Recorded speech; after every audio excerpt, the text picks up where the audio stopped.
Tani Aspen y su padre, Damian Aspen, se sitúan en el punto de convergencia entre la ambición humana y la conservación de la fauna. Como cofundadores de la Fundación Aspen y responsables del zoológico Howlett en Canterbury, han dedicado sus vidas a rescatar, rehabilitar y, siempre que es posible, devolver a su hábitat natural a especies en peligro. Entre sus logros más destacados figuran 2 huérfanos de gorila, Beams y Halta, cuyas trayectorias vitales se han entrelazado irremediablemente con la propia historia de la familia Aspen. Este relato ofrece una visión analítica de su viaje desde la infancia en cautiverio hasta su renacer en la sabana africana, culminando en una emotiva reunión que subraya la resistencia de los lazos interestatales. La llegada de Beams al zoológico Howlett sentó las bases de una relación extraordinaria entre humanos y animales. Rescatado siendo un infante tras el asesinato de su familia por cazadores furtivos, Beams mostraba una vulnerabilidad extrema y una urgente necesidad de cuidados. Damian y su equipo asumieron la responsabilidad de su supervivencia: alimentarlo, cobijarlo y socializarlo hasta que pudiera interactuar con los de su misma especie. Fue entonces cuando Tani, con poco más de 1 año de edad, entró por primera vez en la exhibición para ofrecerle compañía, forjando impresiones tempranas que más tarde definirían su identidad personal y profesional. Poco después de la llegada de Beams, Halta, otro gorila huérfano, fue trasladado a las instalaciones de la fundación bajo circunstancias similares.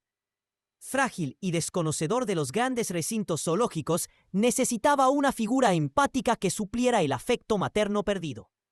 Tani, ya suficientemente crecida para participar en tareas de cuidado, asumió el rol de hermana adoptiva. Alimentaba a Halta, lo consolaba cuando se angustiaba y lo acunaba en sus brazos cuando temblaba de miedo, convirtiéndose en su principal confidente humano. La interacción entre los 2 gorilas y la niña produjo un vínculo estrecho. Tani ofrecía apoyo emocional, mientras que Beams, habituado a la presencia humana, servía de modelo de integración social. Para promover la socialización natural, los especialistas presentaron a Beams y Halta a través de una reja de seguridad. El contacto inicial fue cauto: caricias suaves, gestos exploratorios y juegos tímidos. Beams, a pesar de su mayor tamaño, demostró notable prudencia al guiar a Halta en la comunicación propia de su especie. Animado por esta armonía, el equipo de cuidado animal autorizó la convivencia supervisada en un hábitat más amplio. Tani reanudó sus visitas, esta vez jugando libremente con ambos adolescentes, quienes respondían con gestos de afecto en lugar de defensa. Sin embargo, esta relación atrajo la atención pública cuando un equipo fotográfico llegó para documentar la labor de la Fundación Aspen. Su intención de mostrar el vínculo singular entre una niña humana y los grandes simios se vio opacada por imágenes sensacionalistas que desataron la preocupación general. Los críticos sostuvieron que el contacto sin barreras ponía en peligro tanto a Tani como a los gorilas, obviando décadas de experiencia y protocolos de seguridad de la fundación. La controversia obligó a las autoridades locales a emitir un ultimátum: instalar barreras estrictas para las interacciones humano-gorila o enfrentar el cierre del zoológico Howlett. Como resultado, las visitas de Tani quedaron confinadas a la observación tras cristales reforzados. Un golpe emocional tanto para la cuidadora como para los animales. Simultáneamente, la Fundación Aspen intensificó su programa de rehabilitación con vistas al eventual regreso al medio salvaje. Conscientes de que el éxito a largo plazo requiere autosuficiencia, el equipo de Damian diseñó un régimen progresivo para perfeccionar las habilidades de forrajeo, la conciencia de depredadores y la dinámica social intraespecífica. El contacto humano se redujo metódicamente al mínimo indispensable para el seguimiento sanitario y la coordinación logística. Aunque doloroso para Tani, la única constante en la infancia de los simios, este proceso resultó esencial para inculcar competencias de supervivencia y evitar dependencia futura. Tras varios meses de entrenamiento riguroso, las gestiones logísticas se concretaron. Se seleccionó un refugio de vida silvestre en Gabón por su rica biodiversidad, sus estrictas medidas antipiratería y sus poblaciones establecidas de gorilas.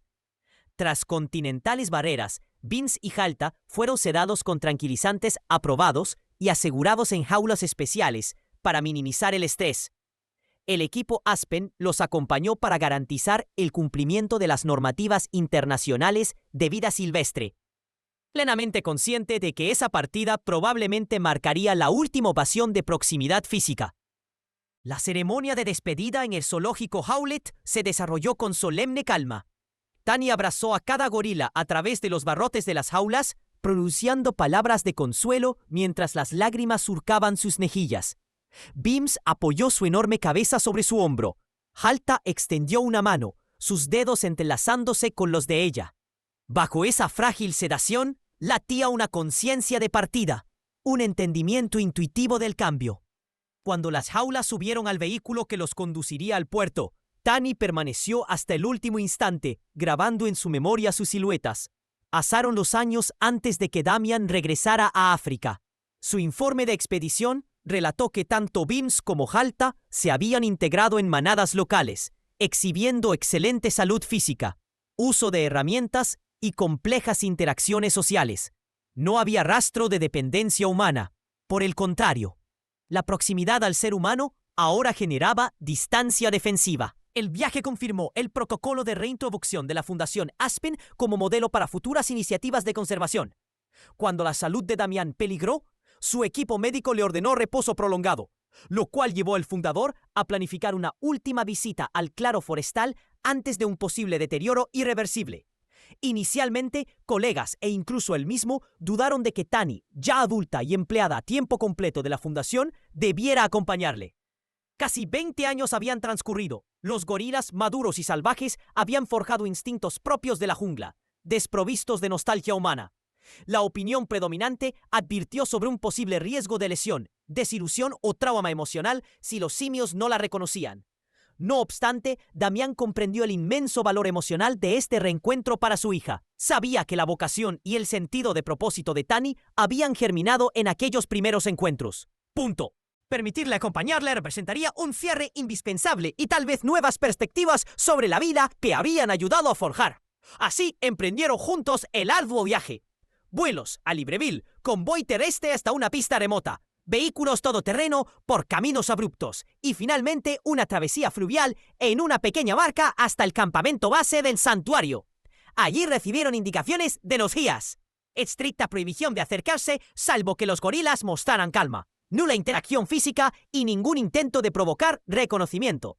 Al amanecer del día señalado, una angosta vía fluvial surcaba la densa vegetación ecuatorial. Surgieron cabezas entre el follaje, cráneos coronados de cabello negro azabache y ojos curiosos que reflejaban el resplandor de las linternas de la barca. Fue un cuadro fantasmal, marcado por el repiqueteo del agua y algún que otro gruñido gutural. Entre esas figuras destacaban dos que Tani nunca olvidaría. Aunque sus cuerpos habían superado con creces sus recuerdos infantiles, sus rasgos faciales mantenían los contornos únicos de antaño. Halta, erguido sobre las patas traseras, buscaba una visión más clara, mientras que Beams se mantenía agazapado pero tenso, atrapado entre la duda y la curiosidad. Cuando Halta dio un paso adelante, los guías indicaron a la barca que se detuviera. El gorila se detuvo a escasos metros de Tani, dilatando las fosas nasales para captar su perfume en el aire húmedo. Entonces, en un gesto imperceptible para cualquier técnico, pero cargado de profunda intensidad emocional, Halta tomó suavemente el antebrazo de Tani. No era un acto reflejo agresivo, sino una señal inequívoca de reconocimiento.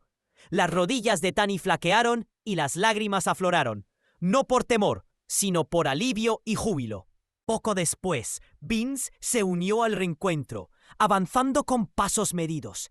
Extendió un solo dedo para trazar la línea de la mejilla de Tani, un gesto reminiscente de sus primeros y tiernos encuentros en Canterbury. Damien observó desde la distancia con respeto cómo ambos gorilas también lo reconocían, afirmando su confianza al aferrarse suavemente al bajo de su pantalón y frotarse contra su costado. Los guías del santuario, expertos en comportamiento de primates, admitieron luego que nunca habían presenciado una reacción tan rápida de simios salvajes al reencontrarse con antiguos cuidadores humanos. Mientras el sol ascendía, el grupo mantuvo una distancia prudente. Tani contempló cómo el pelaje de Halta brillaba con matices dorados bajo la luz matinal. reparando en las cicatrices de sus hombros, trofeos de su supervivencia en la jungla. Beans, a su vez, lucía extremidades bien musculadas y la actitud confiada de un macho adulto experto en las complejidades de su ecosistema.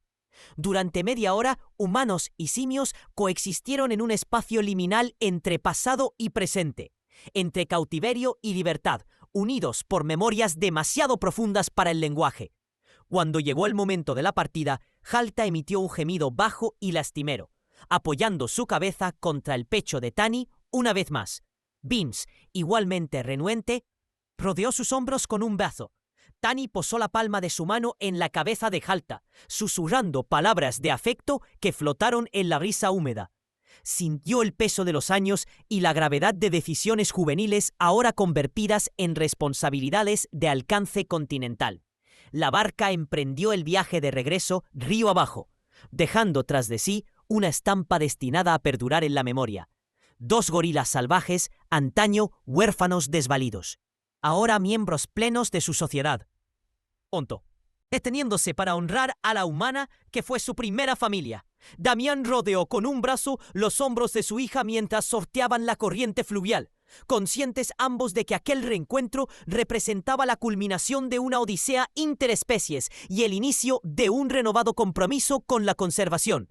En el contexto más amplio de la rehabilitación de fauna silvestre, la experiencia de la familia Aspen ofrece conclusiones valiosas. Demuestra la viabilidad de establecer lazos empáticos profundos con especies en peligro, al tiempo que se promueve su autonomía en estado natural. Destaca las implicaciones emocionales tanto edificantes como dolorosas para los cuidadores humanos y valida el enfoque riguroso y gradual necesario para transformar cautivos en habitantes soberanos de sus ecosistemas nativos. Por encima de todo, la historia de Tani, Damián, Halta y Beans atestigua el poder perdurable de la memoria y el afecto más allá de las barreras de especie. Revela que, si bien las exigencias de la reintroducción implican un distanciamiento físico, los vínculos formados en la infancia pueden trascender décadas y distancias geográficas. Estos casos desafían a los conservacionistas a equilibrar la compasión humana con la integridad ecológica e inspiran a futuras generaciones a emprender la protección de la vida silvestre con mente y corazón. Al integrar el cuidado compasivo con una rehabilitación metódica, la Fundación Aspen ha trazado un rumbo para programas de reintroducción sostenibles. Su labor ejemplifica cómo la dedicación individual, encarnada en las aspiraciones de una niña y su padre, puede generar un impacto significativo en la preservación de la biodiversidad global. Mientras el dosel forestal absorbía la silueta de la barca en retirada, perduraba una verdad indeleble. La primera familia que un animal salvaje llegó a conocer puede determinar su destino y, a su vez, influir en la historia misma de la conservación.